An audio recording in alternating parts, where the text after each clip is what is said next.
I'm Mike Vandermause, he's Pete Dougherty. We're here to talk about the Packers by position. Today we take a look at the defensive line. Pete, two burning questions. Number one, in light of all the problems the line had last season and how bad the Packers defense was it a mistake not to re-sign Cullen Jenkins? Yeah, I'd argue so. And one of the issues was, he's not a great player, but he's a good pass rusher. And the people that ended up replacing him ended up doing nothing. Mike Neal, who they thought was going to be that guy and they think was as talented as Jenkins, hurt his knee a couple weeks into camp. He had missed the first 8 or 9 games. When he came back, was a total non-factor. He was just never healthy, so he didn't do anything. And Jarius Wynn and C.J.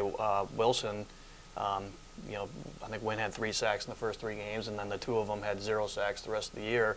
So they got no production out of those 3. Philadelphia finishes the season number 1 in sacks percentage, so Jenkins had an effect there, even though he only had 5 or 5.5 sacks. Matthews' sacks were down to 6 or 6.5 last season. So yeah, I think there was a cumulative effect there, and it turned out they could have gotten him for basically a 1-year deal for $4 or $5 million, and then not had to pay him the big money till the next year if they were worried about the injuries.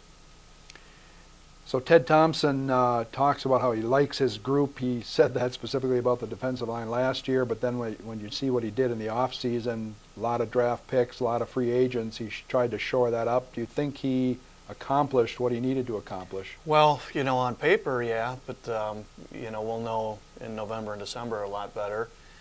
They basically spent 4 of their first 5 picks on, I think it's 4 of their first 5 on pass rushers. Perry with their first-round pick.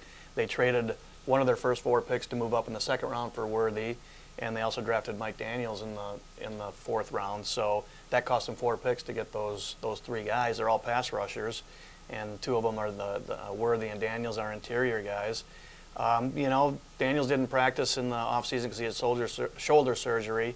And Worthy flashed, you could see that first step quickness they like, but, as we've seen I remember Jamal Reynolds in his first off-season camp, he was really quick off the snap. I thought, yeah, this guy's got some juice, and he ended up he couldn't play in the league. So, we'll see when camp gets going in thereafter. For Pete, I'm Mike. We're out.